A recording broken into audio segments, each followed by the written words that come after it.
If you are listening to this, you understand that elevation is just a vertical form of distance. My name is Silas Vance. 5 years ago, I was finishing a seasonal contract as a fire lookout in the Gifford-Pinchot National Forest, stationed at the High Rock Peak Lookout.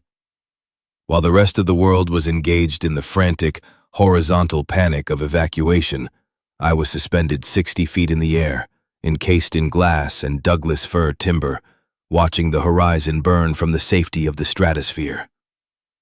The shift began as a study in routine maintenance. High Rock is not a modern fortress. It is a relic of the 1930s Civilian Conservation Corps, a 14 by 14-foot cab perched on a precipice of basalt, accessible only by a steep mile-long hike and a final, lung-burning scramble up the rock face. The structure itself does not sit on the ground. It anchors into the stone with steel cabling and heavy timber legs, holding its breath against the wind. At 0800 hours, the primary concern was not the collapse of civilization, but the structural integrity of the northeast window frame. The wind at 4,000 feet does not blow. It scours. It carries grit, ice crystals, and pine needles that act like sandpaper against the exterior glazing. Over the last week, a low-pressure system from the Pacific had hammered the ridge, and the glazing compound on the storm shutter had developed hairline fractures. I was outside on the catwalk, my boots hooked into the steel grate for leverage. The air was thin and smelled of wet stone and decaying cedar. I worked the putty knife with a steady, practiced rhythm, digging out the dried, brittle chunks of old compound. It was delicate work for gloved hands. You have to chip away the old seal without cracking the single-pane glass, which, up here, is the only thing separating a warm cup of coffee from hypothermia. I scraped the wood channel clean, the vibration of the steel knife against the grain traveling up my forearm. Next, I applied a bead of linseed oil to the raw wood to prevent it from sucking the moisture out of the new putty too fast. It's simple chemistry. If the wood is dry, the putty crumbles in a month. If you prime it, it lasts a season. I rolled a snake of fresh glazing compound between my palms, warming the gray clay until it was pliable, then pressed it into the seam with my thumb. Inside the cab, the Bendix King handheld radio sat in its charging cradle, scanning the Forest Service frequencies. Usually it was a background drone, weather updates from dispatch, trail crew logistics, the occasional chatter from the timber cruisers down in the Cowlitz Valley. "Station 49, radio check," I muttered, depressing the push-to-talk button on my chest harness, not stopping the glazing work. "Loud and clear, 49, came the reply from the dispatch center in Vancouver, Washington. The voice was bored, clipped, and comforting. "Barometer is dropping. Expect gusts up to 40 knots by sunset." "Copy that. Securing the shutters." I finished the angle on the putty, smoothing it into a clean 45-degree bevel that would shed water. It was satisfying mechanics. A problem identified, a material applied, a seal restored. I wiped the knife on my trousers and tested the storm shutter's hinge. The galvanized steel squealed, a high-pitched protest of metal on metal, so I made a mental note to hit it with lithium grease before the temperature dropped. By early afternoon, the clouds had descended, swallowing the peaks of Mount Rainier to the north and Mount St. Helens to the south. The view, usually a panorama of endless green velvet, became a wall of gray mist. I retreated inside the cab. It was a single room, sparse and engineered for efficiency. In the center stood the Osborne Firefinder, a large, circular map table with a brass sighting alidade bolted to a heavy pedestal. It was the altar of the lookout. I brewed coffee on the propane 2-burner. The hiss of the gas was the only sound competing with the wind rattling the guy wires outside. I spent an hour logging fuel reserves. I had 2 40-pound propane tanks on the deck, one hooked up, one spare. The water cistern below the catwalk held 50 gallons of rainwater, filtered through a gravity system. Food was mostly dry goods, rice, oats, canned chili, powdered milk, stocked for a 2-week rotation. I was due for a resupply in 3 days. That was when the static changed. It started around 1600 hours. The rhythmic scanning of the radio snagged on a channel that usually stayed dead quiet, the emergency interagency frequency. It was not a clean transmission. The signal was breaking up, chopped by the topography of the Cascades, but the tone was unmistakable. It was not the calm shorthand of forestry protocols. It was a voice pitched high with urgency, speaking too fast to be professional. Requesting immediate blockage on Interstate 5. Southbound is gridlocked. We have violence at the interchanges. Over. I stopped wiping down the firefinder. I reached over and turned the squelch knob, trying to filter the white noise. Dispatch. This is Unit 7 Alpha. Another voice cut in, heavier, distorted by what sounded like wind or a running engine. They're bypassing the roadblocks. They're coming through the logging roads. We cannot hold the perimeter at the Lewis River Bridge. I walked to the south windows. The mist had thinned slightly, revealing the dark, serrated line of the tree canopy miles below. There was no smoke yet, no orange glow. But the radio traffic was intensifying, layering over itself until the scanner could not separate the signals.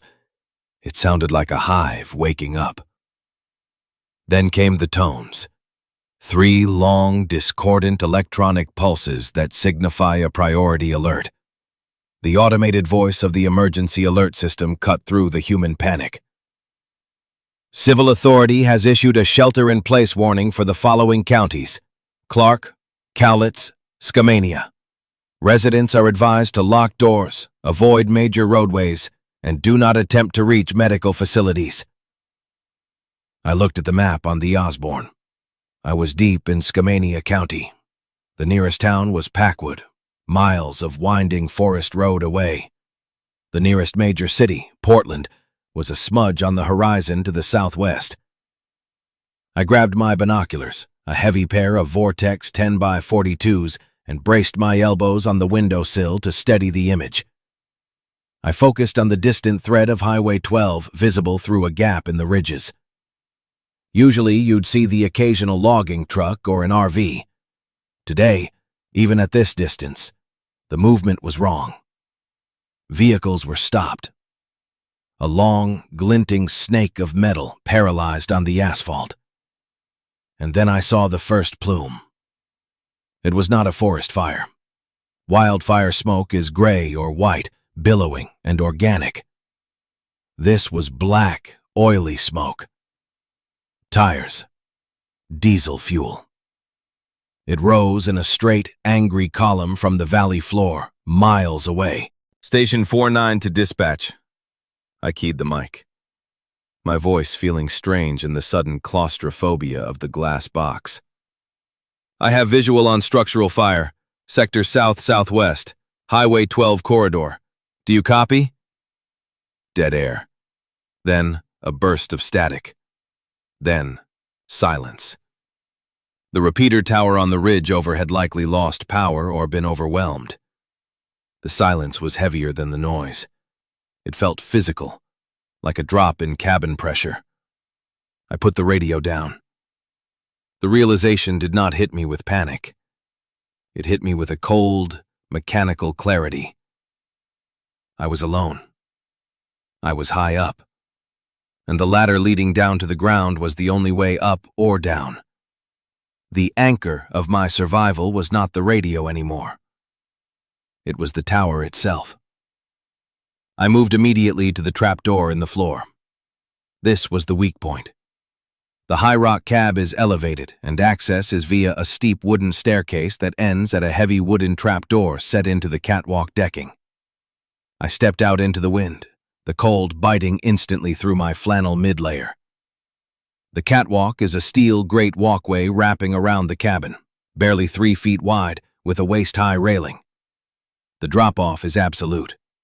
If you fall, you do not stop until you hit the talus slope 60 feet down. I knelt by the trapdoor. It was a heavy slab of fir, reinforced with iron strapping. The padlock hasp was sturdy, but the wood around the screws was weathered gray and soft. If someone wanted to come up here, really wanted to, a crowbar could strip those screws in seconds. I needed to reinforce the hard point. I went to the job box bolted to the west side of the catwalk. This was where the heavy tools lived: the Pulaski, the crosscut saw, the spare cabling, and a bucket of miscellaneous hardware. I dug through the cold metal until I found a coil of heavy-gauge fencing wire and a box of 4-inch lag bolts. My hands were shaking slightly, not from fear, but from the adrenaline dump. I forced them to still. Fine motor skills first, I told myself. Think like a mechanic. I returned to the trapdoor. The design was a counterweighted lift mechanism. I closed it, listening to the heavy thud as it seated into the frame. From the inside, it locked with a simple slide bolt. Not enough. I went back inside the cab and grabbed the cordless impact driver and a spade bit. I drilled a hole through the floorboard directly adjacent to the trapdoor frame, sending sawdust spinning into the air. Then I drilled a corresponding hole through the trapdoor itself, careful to avoid the internal bracing. I took a 10-inch carriage bolt from the spare parts jar, left over from a stair repair the previous season, and dropped it through the hole. It slid into place with a satisfying metallic clunk, effectively pinning the door to the floor joists. Now, even if someone picked the lock or pried the external hasp, the door was mechanically fused to the structure. To open it, they would have to destroy the floor. That secured the entry. Now, the perimeter. The catwalk was the second line of defense. The railing was solid, but the stairs led right up to the gate. I walked to the top of the stairs. The wooden steps were slick with mist. I looked down. The trail below was empty, just a gray ribbon vanishing into the firs. But the wind carried sounds from the valley, faint, impossible to identify echoes. Was that a siren? A scream? Or just a tree limb rubbing against a trunk? I decided to create a noise discipline barrier.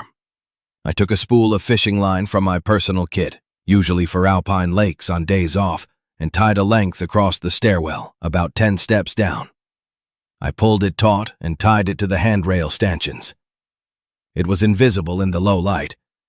I did not have bells, but I had a bag of empty tin cans in the recycling bin saved for target practice.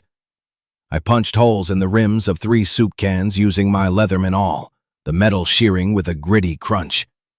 I suspended them from the fishing line, clustering them so they hung just millimeters apart. I tested it with the handle of the broom.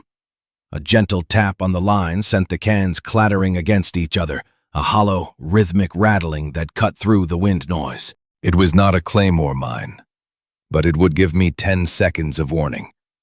10 seconds is a lifetime when you hold the high ground. Back inside, the light was failing. The gloom of the Pacific Northwest winter settles early and heavy. I did not turn on the propane lantern. Light discipline had to start now. The cabin was a lighthouse. If I lit it up, I could be seen for 20 miles. Instead, I used the red light filter on my headlamp. I moved around the room, securing the heavy wooden shutters over the windows. This was a process I usually did only for severe storms. Each shutter was a heavy plywood sheet, hinged at the top, propped open by a wooden rod. I pulled the rods, lowering the shutters one by one. The view of the mist and the distant, terrifying smoke columns disappeared, replaced by the rough grain of painted plywood. The wind noise muffled instantly, becoming a dull, rhythmic thrumming against the walls. The cabin felt smaller, tighter, a wooden lung inhaling and exhaling with the gusts. With the shutters down, the only light came from the red glow of my headlamp and the pilot light of the propane heater. I checked the thermometer. 42 degrees inside. It would drop to freezing by midnight. I sat on the floor with my back against the heavy timber leg of the Osborne pedestal. I needed to inventory the tactical assets. I was not a prepper. I was a forestry technician. My weapons were tools. I laid them out on the rug. First, the flare gun. Standard issue for emergency signaling. I had 1 launcher and 4 shells. It was not a firearm, but at close range, a magnesium flare burns at 2,000 degrees. It was a deterrent. Second, the falling axe. A 3.5-pound head on a 28-inch hickory handle. I had sharpened it 2 days ago, running the file along the bit until the edge could shave hair from my arm. It was balanced, heavy, and lethal in a confined space. Third, the bear spray. A large canister of capsaicin, pressurized and ready. Effective range, 30 feet. In a sealed room, it would incapacitate me too, so that was a last resort for the catwalk. I checked the radio again. The scanner was looping through channels. Most were static, but on the commercial band, a faint signal punched through. Repeat, the I-5 corridor is compromised. National Guard units are attempting to establish. Do not approach the... The signal dissolved into a wash of white noise. I stood up and went to the one window I had not fully shuttered, the small observation port on the south side. I kept the lights off. I peered through the glass. The world below was gone. The mist had swallowed the forest floor. But in the distance, towards the unseen highway, I saw a glow. It was not the sun. It was an orange, pulsing light reflecting off the bottom of the cloud deck. Fires. Big ones. The grid was dying. I could feel it.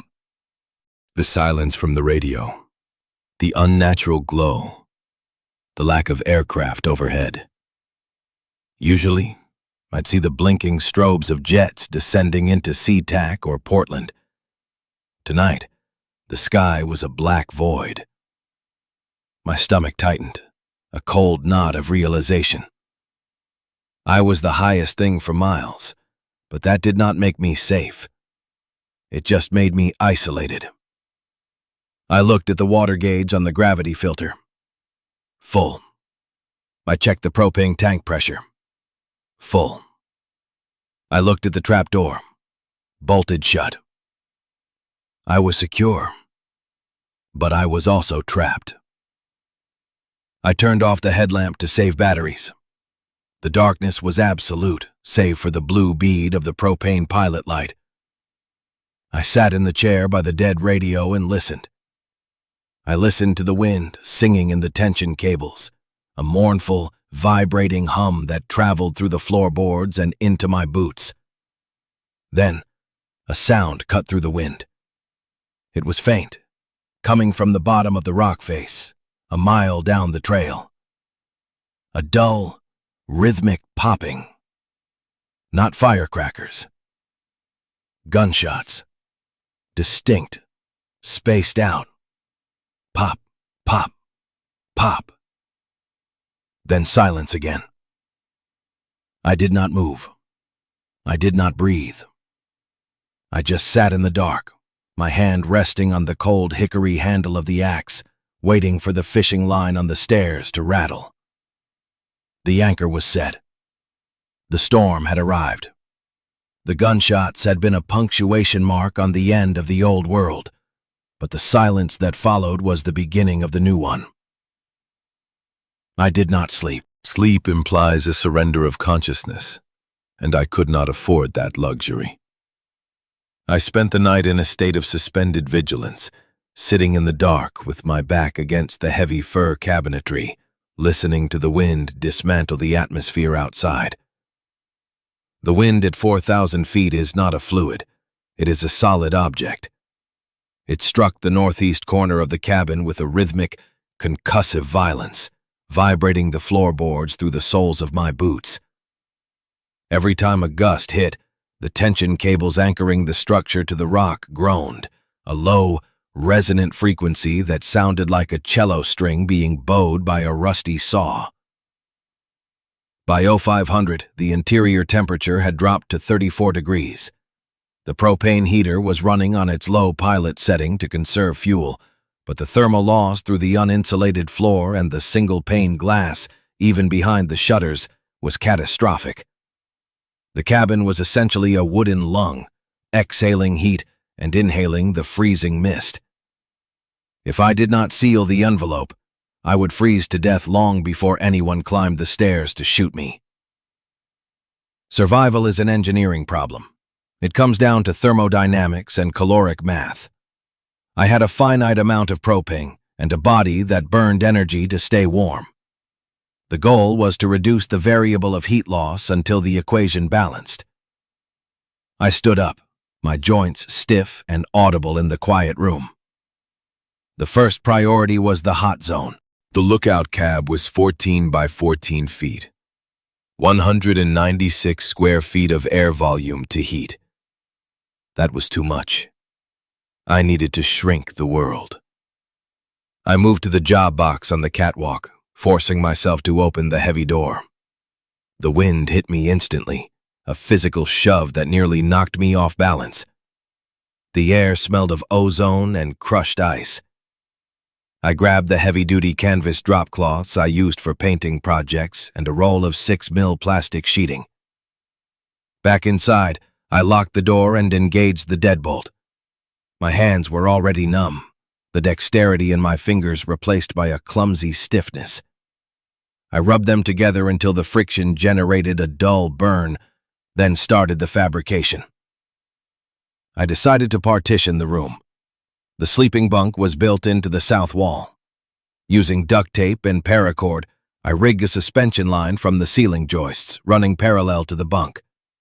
I draped the plastic sheeting over the line, creating a quarantine curtain that separated the bed and the heater from the rest of the drafty room. The plastic crinkled loudly as I unfolded it, a sharp, synthetic snapping sound in the cold air.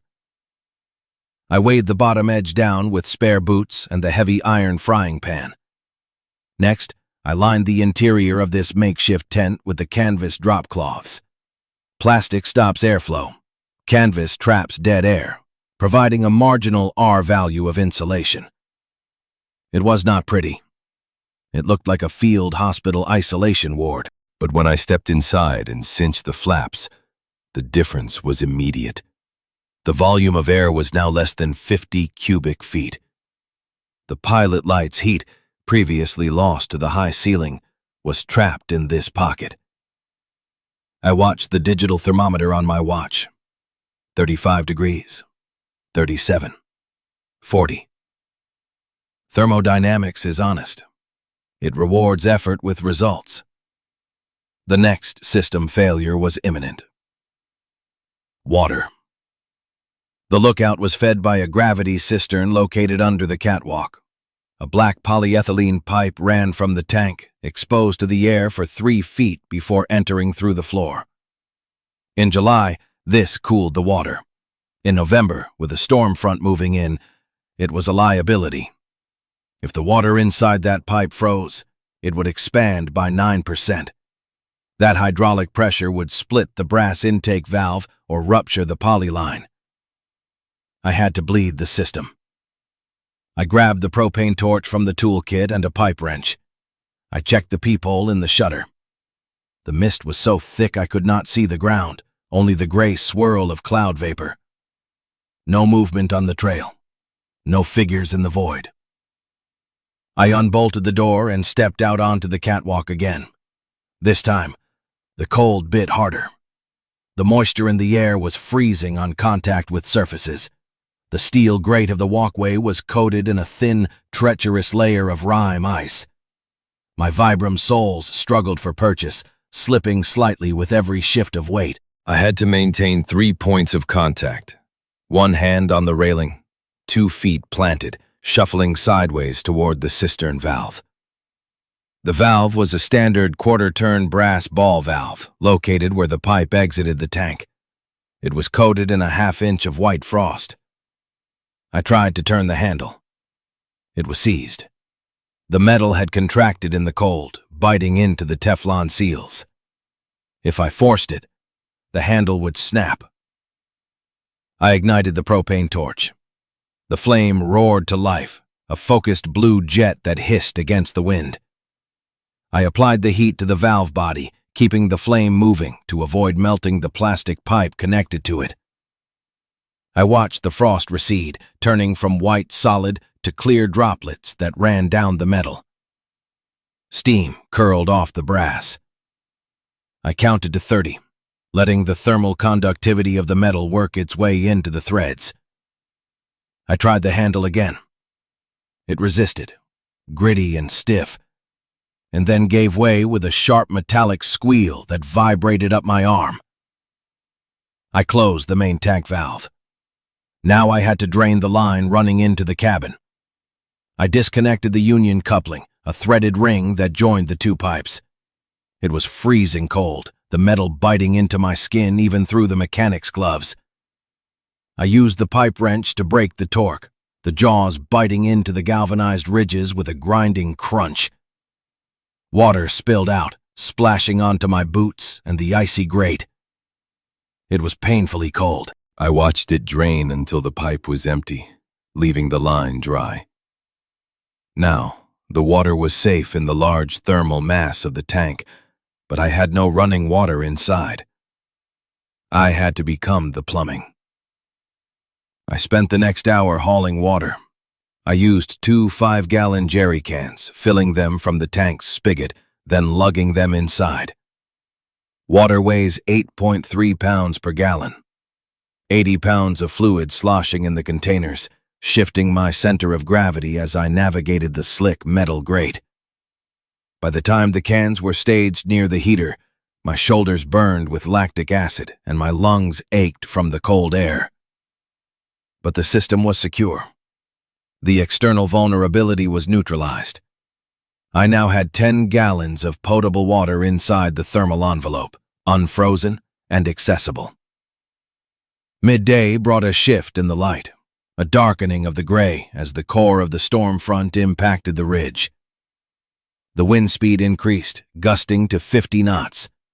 The noise inside the cabin became a constant roaring pressure, like being inside a jet engine intake. I turned my attention to the electrical system. The lookout ran on a 12-volt DC system powered by a bank of deep-cycle marine batteries stored in a vented box on the deck, charged by 2 solar panels on the roof. The voltage meter on the wall read 11.8 volts. That was critically low. Lead-acid batteries lose capacity as the temperature drops. At freezing, a battery loses 20% of its efficiency. At 0, it loses half. Combined with the lack of sun, I was looking at a total blackout within 24 hours. I needed to conserve every electron. I switched off the inverter. No AC power, no charging the laptop, no running the luxury lights. I unplugged the radio from the wall charger. It would run on its internal battery for now. The solar panels were the problem. The ammeter showed 0 input. They were likely covered in rime, ice, or snow. I looked at the roof access ladder. It was a flimsy aluminum frame bolted to the side of the catwalk. Going up there in 50-knot winds was a violation of every OSHA safety regulation ever written. It was also the only way to keep the batteries alive. I grabbed the extending window squeegee and a coil of safety rope. I tied a bowline knot around my waist and secured the other end to the heavy railing post of the catwalk. It was not a proper climbing harness, but it would keep me from becoming a kite if I slipped. I climbed the ladder. The wind at the roofline was ferocious. It tore at my jacket, inflating it like a sail. I kept my center of gravity low, practically crawling onto the pitched roof. The shingles were asphalt, gritty and frozen hard. The solar panels were unrecognizable. They were encased in a 2-inch slab of opaque rime ice, formed by the supercooled cloud vapor slamming into the glass. They were not generating power. They were just expensive rocks. I used the rubber edge of the squeegee to hammer at the ice.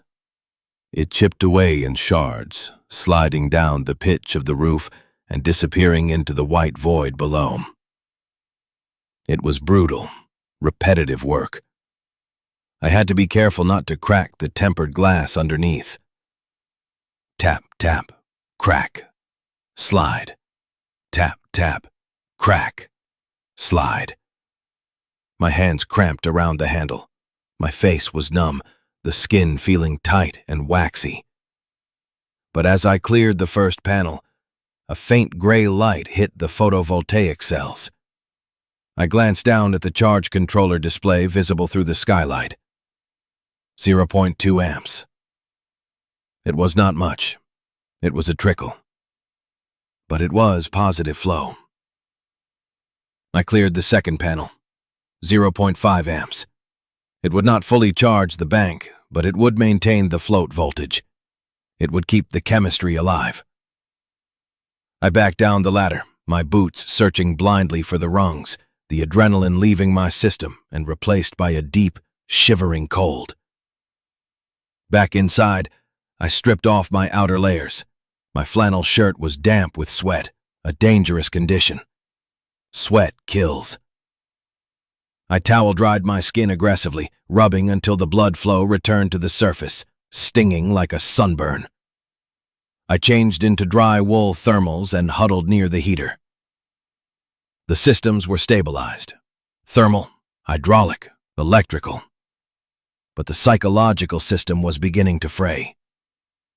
I sat in the hot zone, the plastic sheeting rustling around me. I had the radio on the table, squelched high. It had been silent for hours. The lack of information was a vacuum that my mind tried to fill with worst-case scenarios. I took apart my firearm, a lever-action Marlin 1895 in 4570 Government. It was not a tactical weapon. It was a brush gun, designed for stopping bears and elk. Heavy, slow, devastating. I cycled the action, inspecting the elevator mechanism. The metal was cold and smelled of Hoppa's No. 9 solvent. I loaded the tube magazine, one cartridge at a time. The brass shells were heavy, the size of my thumb. I pushed them past the loading gate, feeling the spring tension increase with each round. Click, click, click. 4 rounds in the tube, 1 in the chamber. Hammer at half cock. Safety on. I laid the rifle across my lap. It was a machine, just like the heater and the radio. It required maintenance and respect. Around 1400 hours, the wind shifted. The steady roar changed to a chaotic buffering. And then, the perimeter alarm tripped.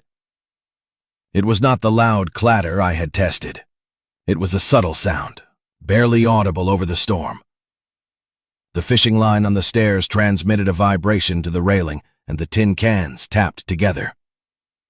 Tink, tink. Soft, hesitant. I froze. My breath caught in my throat. I looked at the door. The deadbolt was thrown. The floor bolt was engaged. But wood is just cellulose and lignin. It breaks. I waited.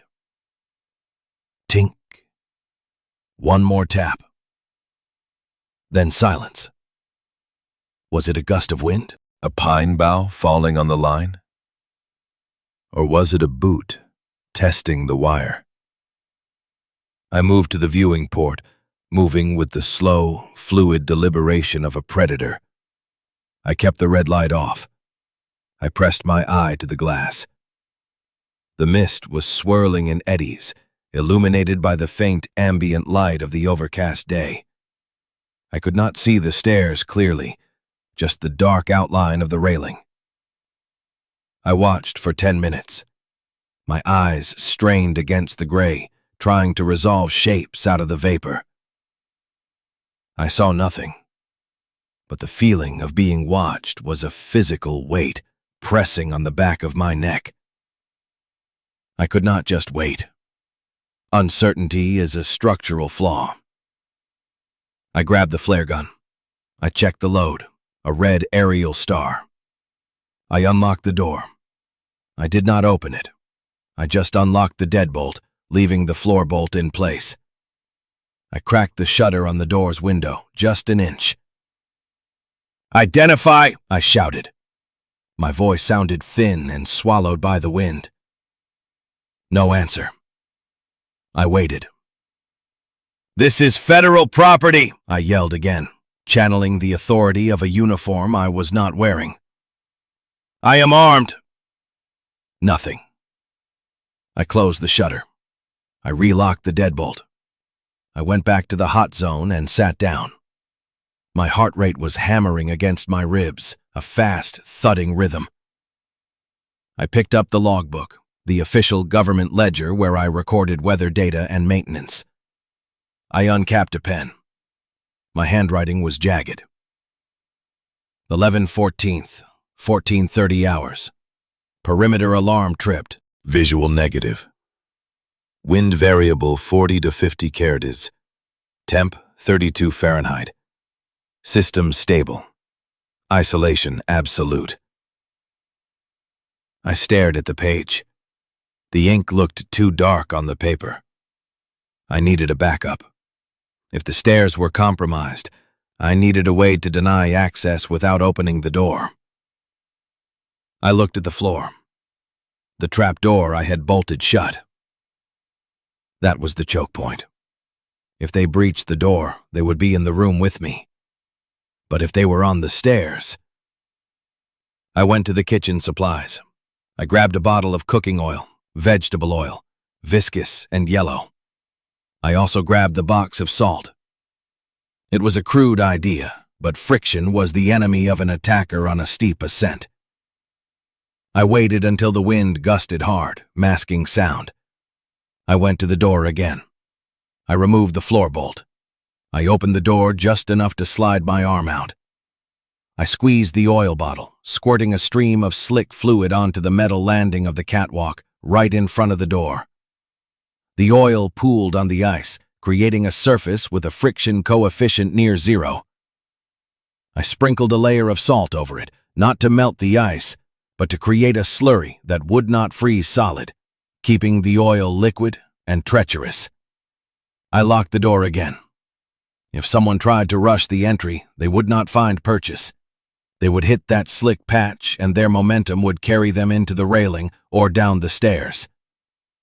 It was not a claymore, but it was a trap defined by physics. I returned to my chair.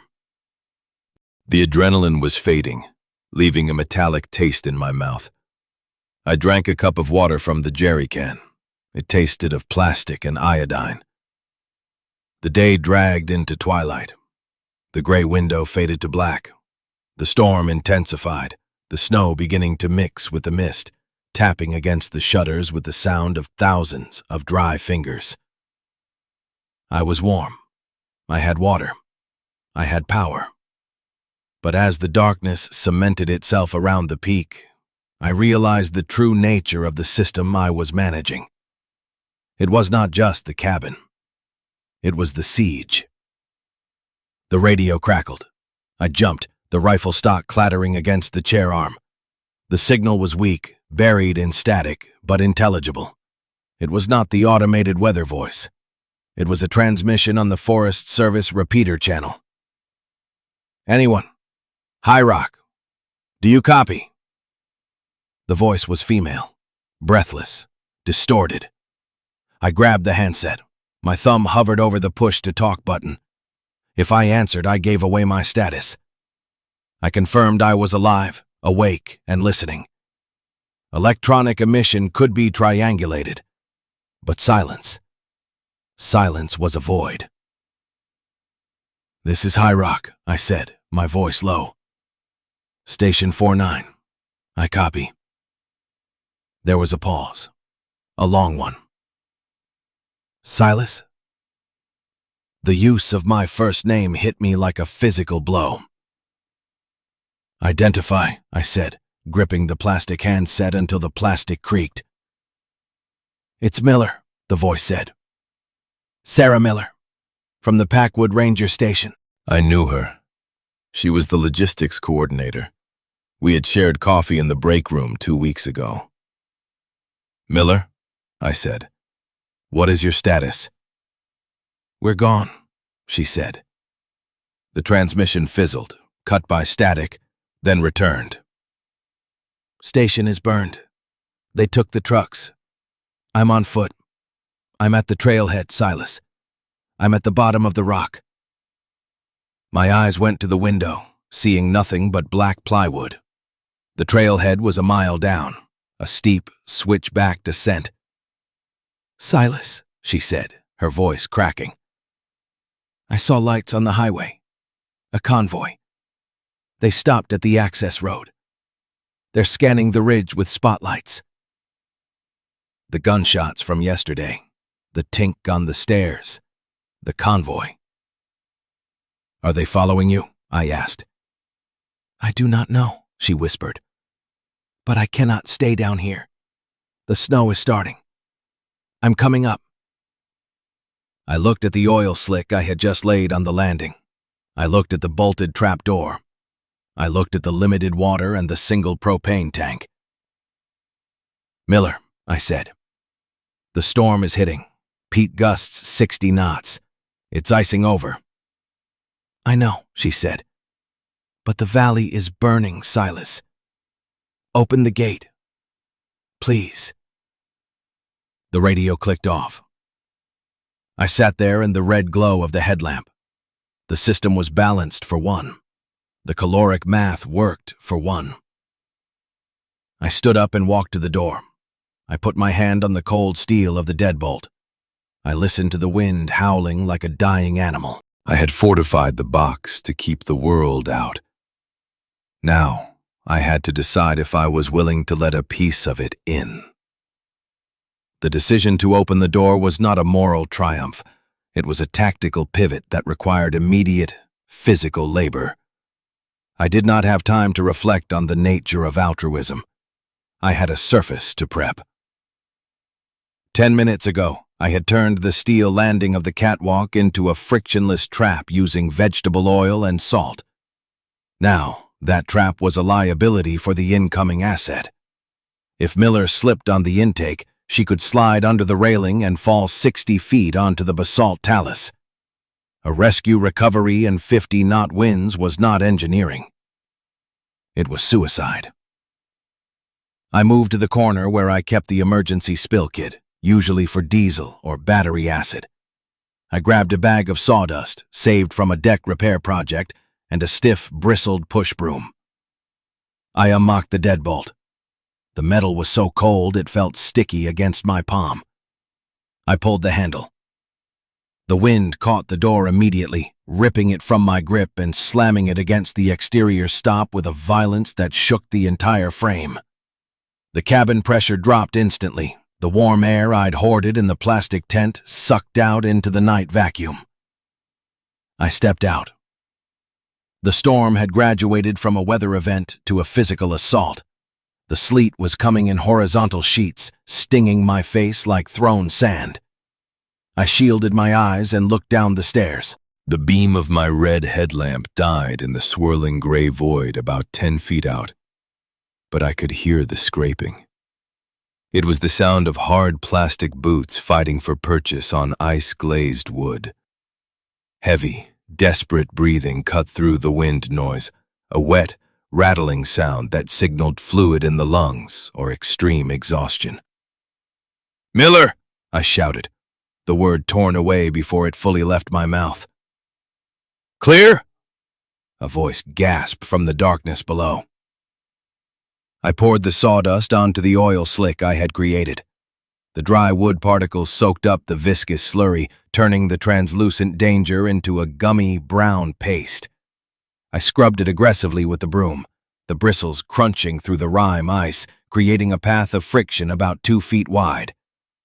It was not perfect, but it was granular enough to hold a boot tread. A hand slapped onto the top railing, gloved in wet wool, fingers curled into a claw. Then a helmet, battered and white with a Forest Service logo. Miller hauled herself up the last step, her movements jerky and uncoordinated. She was not walking. She was falling forward with intent. I grabbed the back of her web gear, bunching the nylon in my fist, and hauled her across the threshold.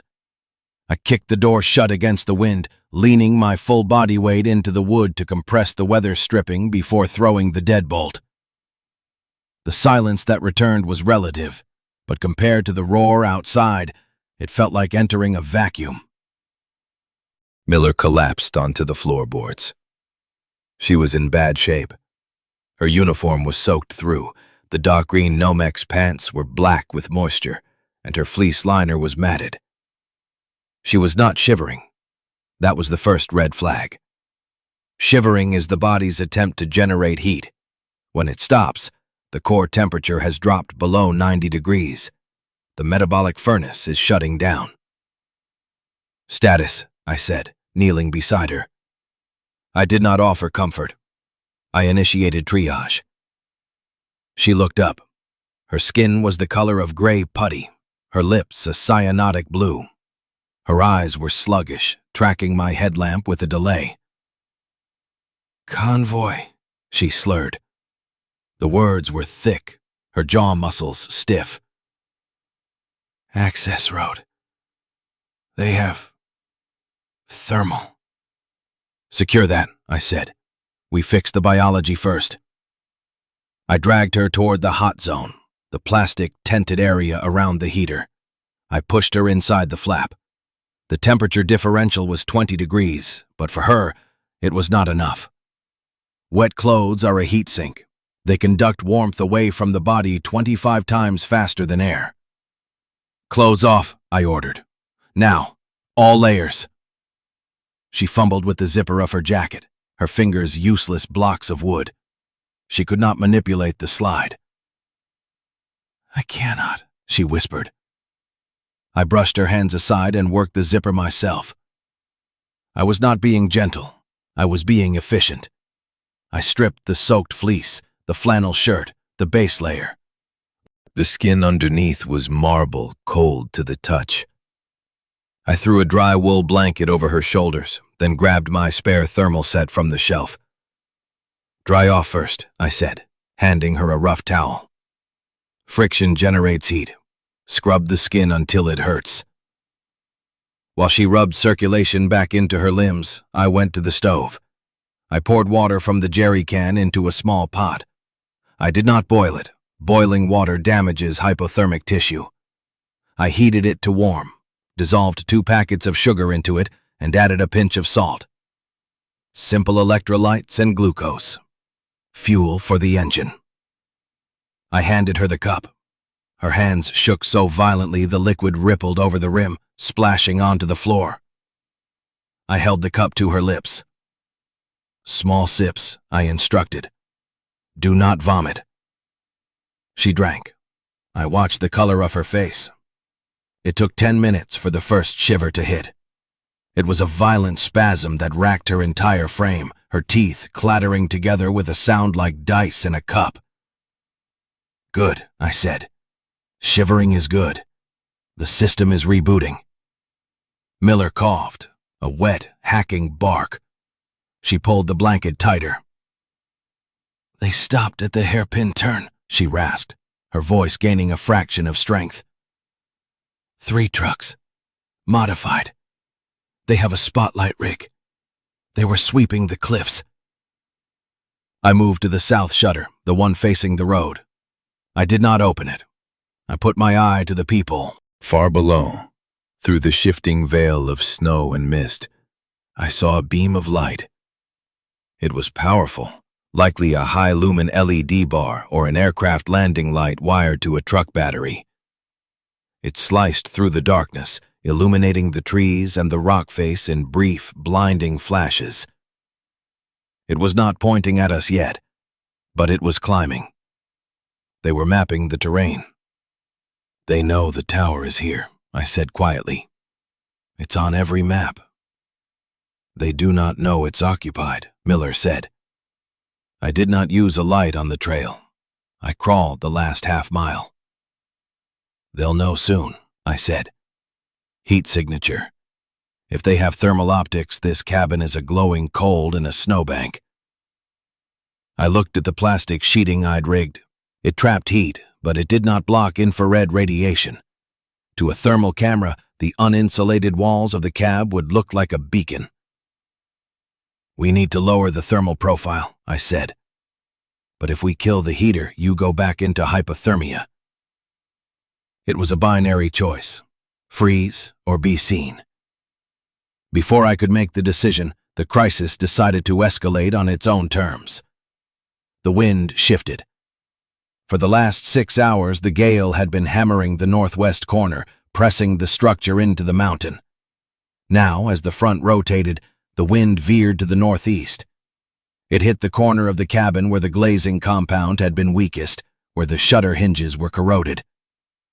It started with a vibration, a low-frequency hum that built into a rattle.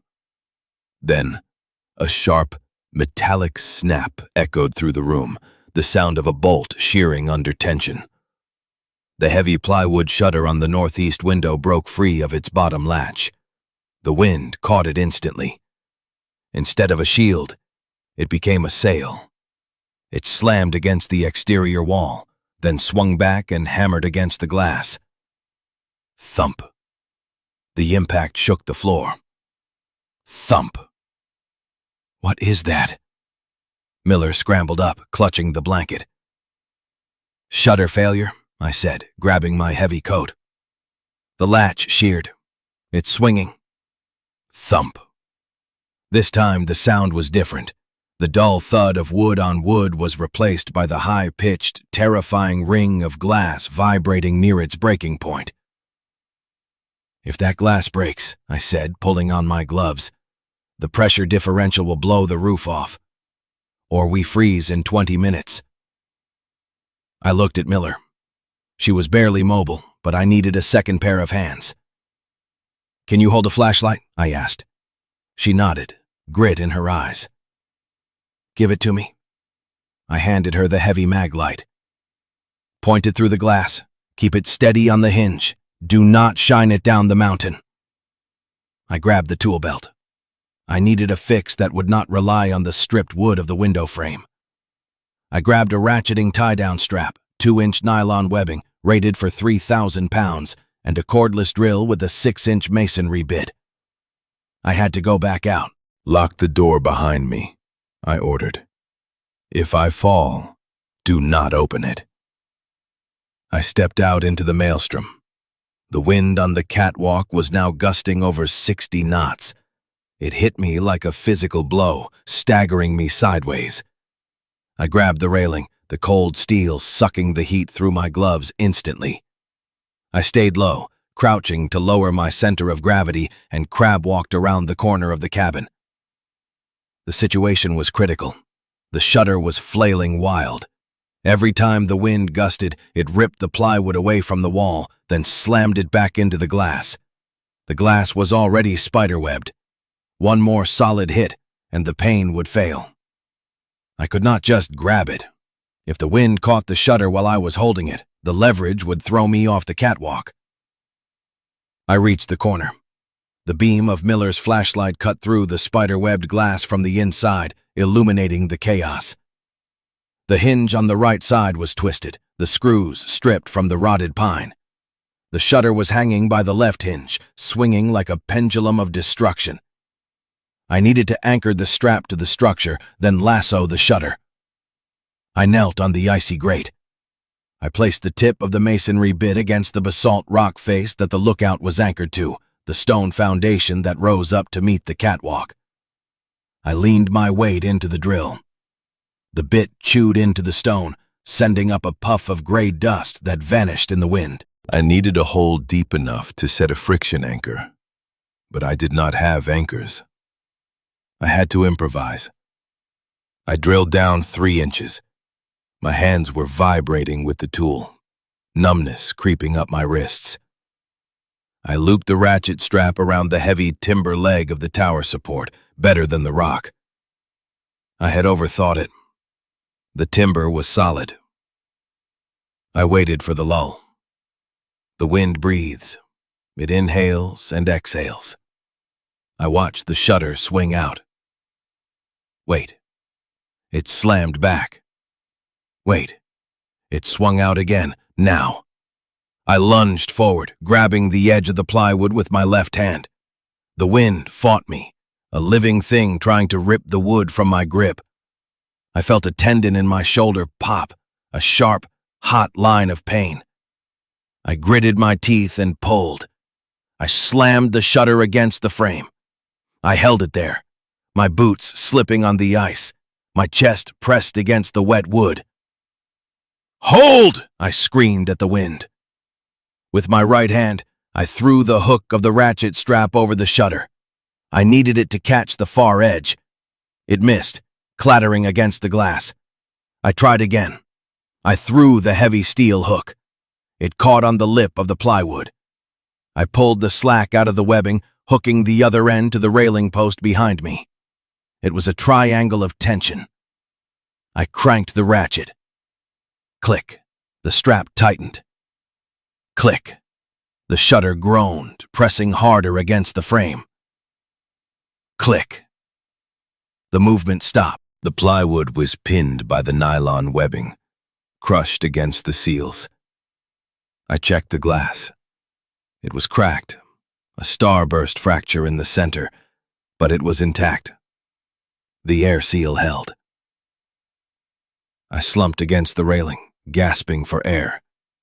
The cold was inside my jacket now, finding the gaps in my insulation. My shoulder throbbed with a dull, sickening ache. That was when the spotlight hit me. It swept up from the valley floor, a brilliant, focused beam of artificial daylight. It caught the underside of the catwalk, illuminating the steel grate and the ice. I froze. If I moved, the motion would draw the eye. The light crawled up the structure. It hit the railing. It hit my boots. I held my breath. The light paused. It hovered on me for a second, a long, agonizing heartbeat, then swept past, continuing its arc toward the roof. They were scanning. They had not locked on. I waited until the beam moved to the trees on the west slope. Then I scrambled back around the corner, keeping low, sliding on my knees across the ice. I reached the door. I hammered on it with my fist, 3 solid strikes. The deadbolt slid back. I fell inside. Miller slammed the door and threw the lock. I lay on the floor, shivering uncontrollably.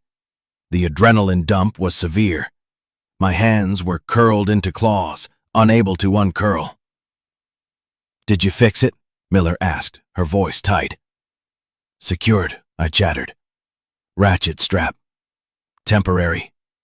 She knelt beside me, stripping my wet gloves off. Her hands were warmer now, clumsy but functional. "They swept the tower," she said. "The light came right through the cracks in the shutters. It lit up the ceiling." "Did they stop?" "No. They kept sweeping." I sat up, groaning as my shoulder protested. "They know the structure is here.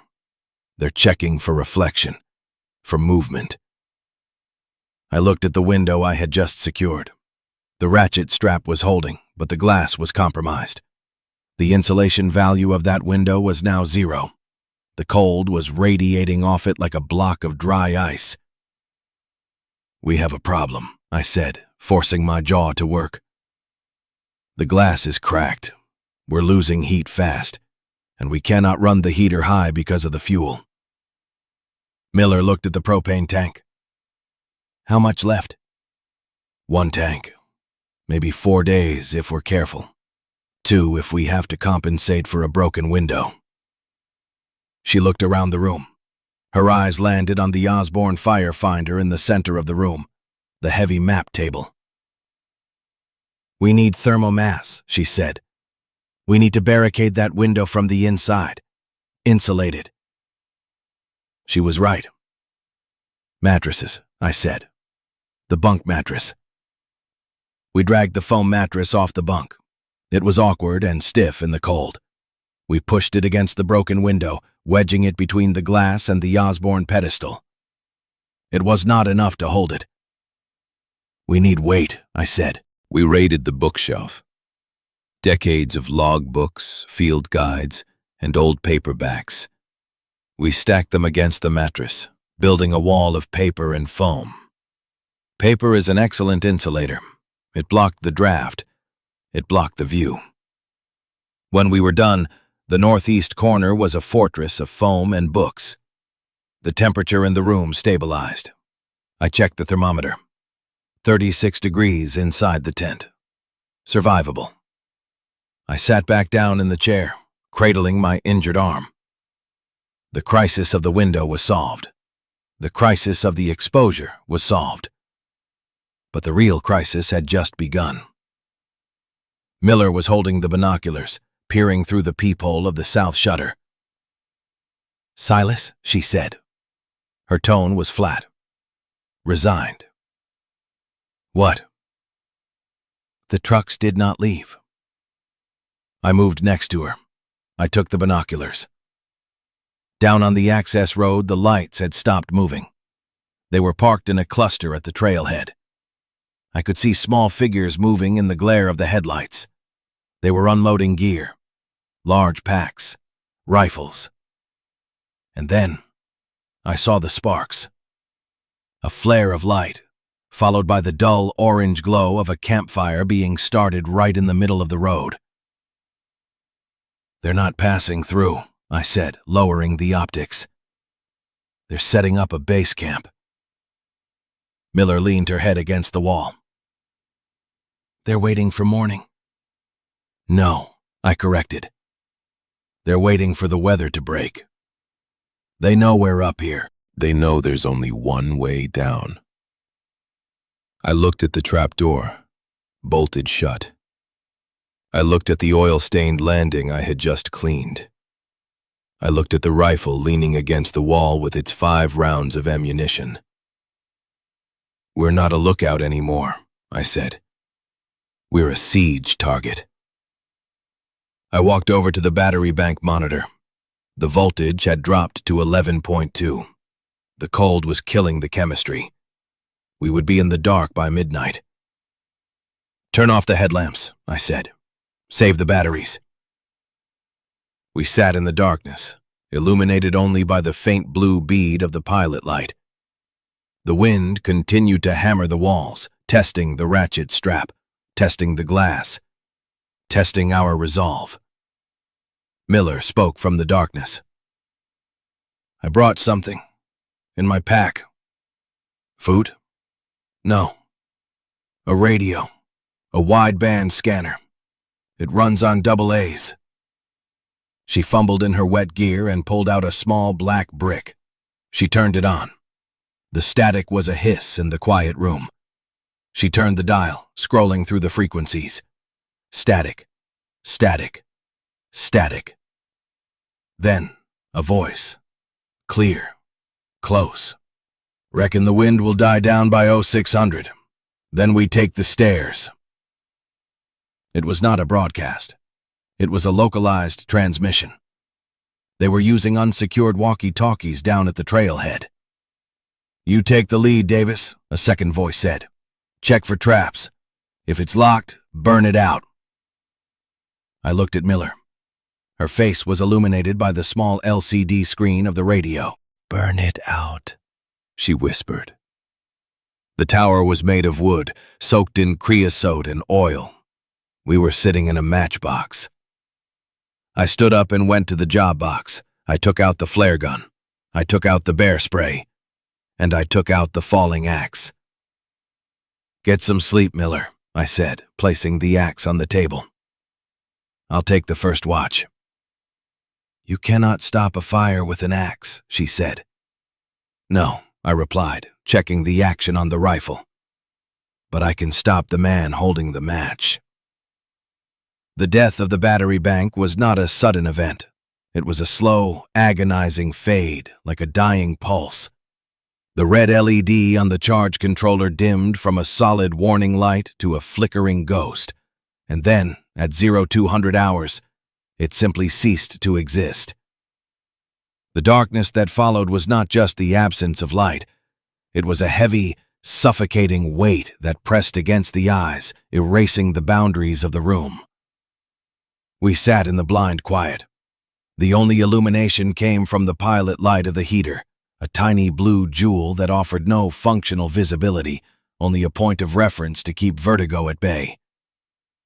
Miller shifted on the floor, the rustle of her nylon gear sounding aggressively loud. The scanner in her hand was the only link to the reality outside our wooden box. The voices on the radio had stopped talking strategy and settled into the bored, rhythmic chatter of men waiting for a sunrise they intended to punctuate with violence. "Battery is dead," I said, my voice barely vibrating the air. "We're running on biology now." "They're quiet down there," Miller whispered. "The fire at the hairpin is dying down." I did not answer. I was running a mental simulation of the breach. If they decided to burn us out, they would not use accelerant on the wet timber legs of the tower. The creosote-soaked wood was durable, but it was currently encased in a layer of rime ice. To ignite this structure, they needed to get inside, or at least under the catwalk floorboards where the dry joists were exposed. That meant they had to climb. I stood up, navigating the pitch-black room by memory and touch. My hand found the edge of the table, then the cold steel of the rifle barrel. I picked it up. The weapon felt heavier than before, the weight of the ammunition in the tube magazine shifting the balance forward. "We need to change the geometry," I said. "If they come up the stairs, the door is a fatal funnel for us, not them. Once they reach the landing, they can pin us inside." "So we block the door?" Miller asked. "No. We open it." I could feel her hesitation in the dark. "If we wait inside," I explained, moving toward the job box, "we're trapped in a combustible box. We have to control the catwalk. We have to own the verticality." I opened the heavy steel lid of the job box. I fumbled for the spare propane cylinder, the small 1-pound tank I kept for the torch. I also grabbed the flare gun and the canister of bear spray. "Here's the workflow," I said, handing the bear spray to Miller. I guided her hand to the safety wedge on the trigger. "This is area denial. Capsaicin oil, pressurized. If the wind is dead, this will create a cloud that instantly blinds and incapacitates. Range is 30 feet. "I know how to use mace, Silas. This is not mace. This is designed to stop a 1,000-pound grizzly. If you discharge this inside the cabin, we both go down. You use this only if they breach the threshold." I took the flare gun. I broke the breech and verified the shell by touch. The rimmed cartridge sat flush. I snapped it closed. "I'm going out to the catwalk before dawn," I said. "I'll lay flat on the grate on the dark side, opposite the stairs. I'll be invisible until they crest the railing." "You'll freeze," Miller said. "I have layers, and I won't not be out there long." The hours between 0300 and 0500 were an exercise in static endurance. The wind, true to the enemy's prediction, began to falter. The roaring gale that had battered the shutters all night softened into a fitful breeze, and then, terrifyingly, into a stillness that amplified every microscopic sound. The creaking of the timber legs stopped. The rattle of the loose siding stopped. The silence was absolute, broken only by the shallow rhythm of our breathing. At 05:15, the scanner crackled. "Davis, you're up. Take the point. Collins, on the rear. Bring the pry bar." "Copy. Moving." Miller gripped my arm in the dark. Her fingers were strong, desperate. "They're coming." "Get in the corner," I whispered, "behind the book barricade. Do not show a silhouette." I unlocked the deadbolt. I slid the floor bolt back. I opened the door. The cold air that rolled in was heavy and damp, carrying the scent of wet pine and distant wood smoke. I stepped out onto the catwalk. I did not close the door fully. I left it cracked an inch, a black line in the gray pre-dawn gloom. I moved to the west side of the catwalk, away from the stairs. I lay down on the steel grate, pulling my knees to my chest to minimize my profile. The metal was brutally cold, sucking the heat through my canvas pants, but I forced my body to go limp. I was just a pile of tarps, just debris. I waited. The sound of the ascent began 10 minutes later. It was not the clumsy scrambling Miller had made. This was disciplined. The rhythmic crunch of boots on gravel, then the hollow thud of steps on the wooden staircase. They were moving slow, checking for wires, checking for noise. Thump, thump, thump. They hit the fishing line alarm I'd set on the lower stairs.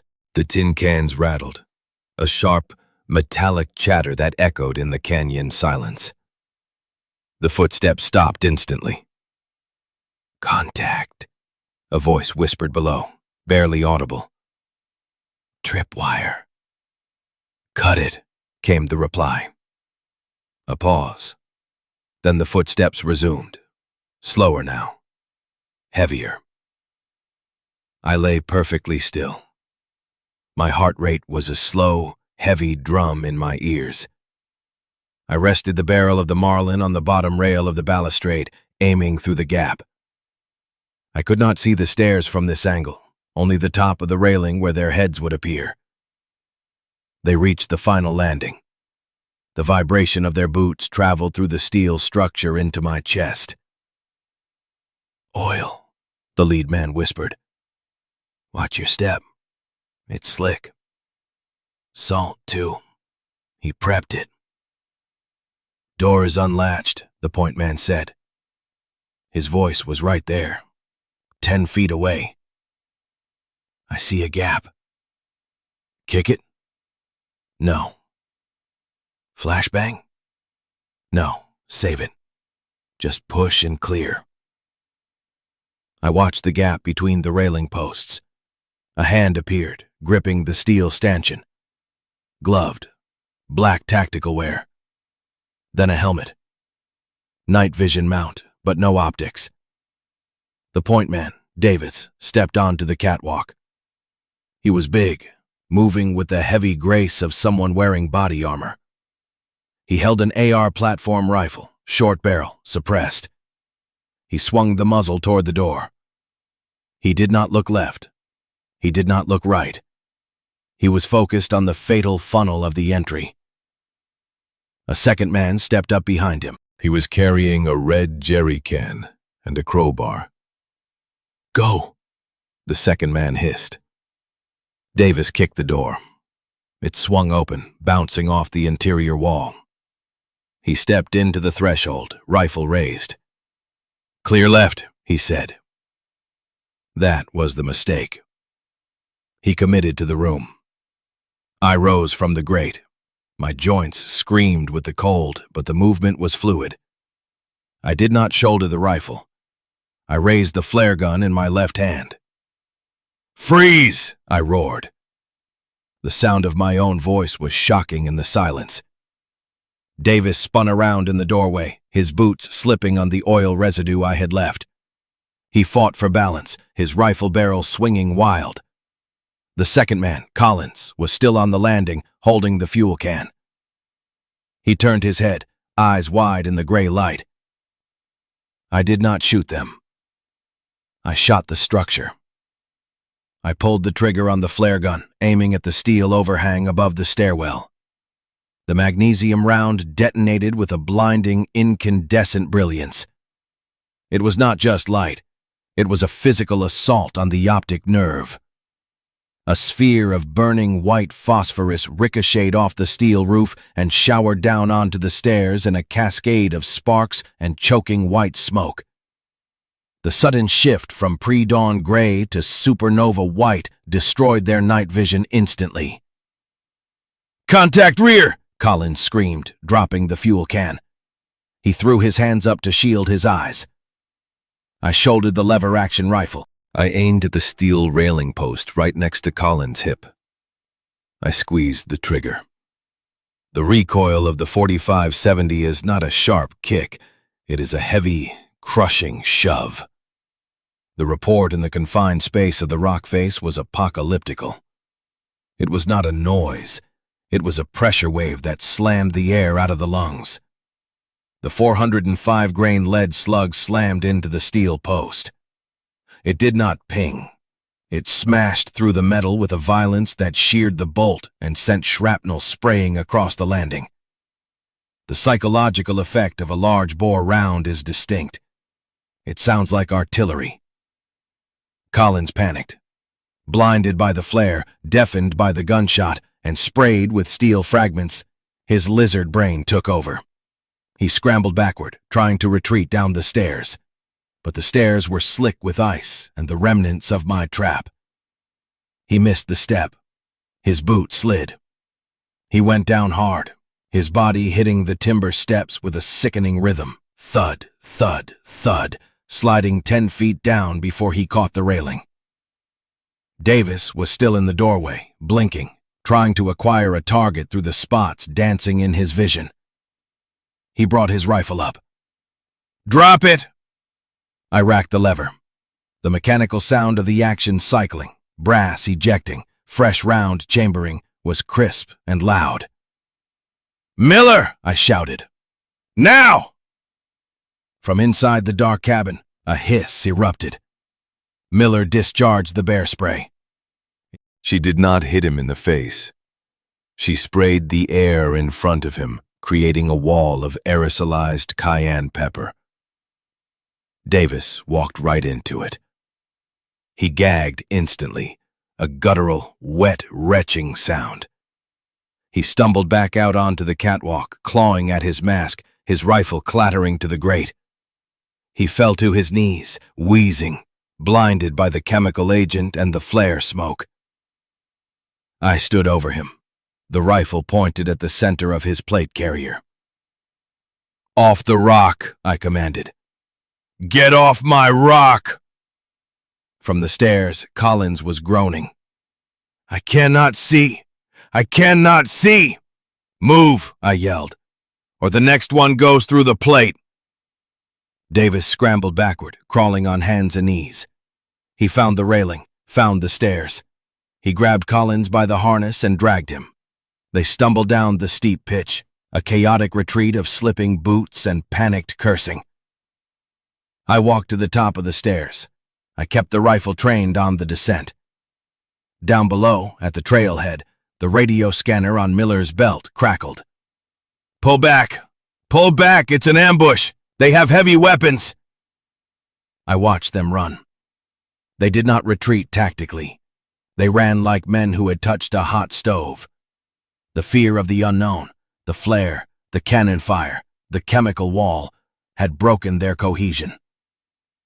I waited until they reached the tree line. I waited until the trucks fired up, engines revving aggressively. I waited until the taillights disappeared around the hairpin turn. Only then did I lower the hammer to half-cock. I turned back to the cabin. The door was wide open. The flare was sputtering out on the wet wood of the stairs, leaving a scorch mark. Miller was standing in the doorway, holding the empty bear spray canister. Her face was pale, eyes watering from the residual fumes. "Did we win?" she asked, her voice raspy. I looked at the expended brass casing on the grate. I picked it up. It was warm. "No," I said. "We just bought time. Winning is not on the menu anymore." The sun broke the horizon 20 minutes later. It was not a warm sunrise. It was a cold, pale disk that illuminated a world that looked exactly the same as it had yesterday, only quieter. The mist burned off, revealing the vast expanse of the Gifford Pinchot forest, an endless carpet of green firs and gray stone. But the isolation felt different now. Before, it was a sanctuary. Now, It was a prison we had to defend. We spent the morning in a grim routine of damage control. We scrubbed the bear spray residue from the floorboards with vinegar and water, coughing as the fumes lingered in the wood. We retrieved the jerry can Collins had dropped, 5 gallons of stabilized gasoline, a trophy of war. I reseated the loose railing post, bolting it back together with spare hardware. I checked the solar panels. The sun was strong enough to push 3 amps into the controller. The battery bank was slowly, painfully coming back to life. By noon, the cabin was warm again. The broken window was reinforced with more books and a layer of canvas. The water was boiled. The rifle was reloaded. I sat on the steps of the catwalk, drinking coffee that tasted like metal and smoke. Miller sat beside me, cleaning the lens of her binoculars. "They'll come back," she said. It was not a question. "Maybe," I said. "But not today. And not the same way. The element of surprise is gone for both sides." "So what do we do?" I looked out at the horizon. I could see the smoke columns from the cities in the distance: Seattle, Tacoma, Portland. Thin gray lines marking the end of the supply chain. "We work," I said. "We act like technicians." "Meaning?" "Meaning we fix the shutters. We ration the food. We filter the water. We maintain the systems." I took a sip of the coffee. Survival is not a movie, Miller. It's just chores. It's just doing the laundry while the world burns. She nodded slowly. She looked at the gas can we had captured. 5 gallons. That runs the generator for a week if we pulse it. Exactly, I said. We solved the energy equation for 7 days. That's a win. I stood up. My knees popped. My shoulder ached where I had strained it holding the shutter. I felt old. I felt tired. But I felt useful. "Come on," I said, opening the door to the small wooden box that kept us alive. "I need to grease the hinges on the storm door before the temperature drops again." We went inside. I threw the deadbolt. The heavy steel bar slid home with a solid, final thunk. It was not the sound of safety. It was the sound of a job well done. And for now, that was enough.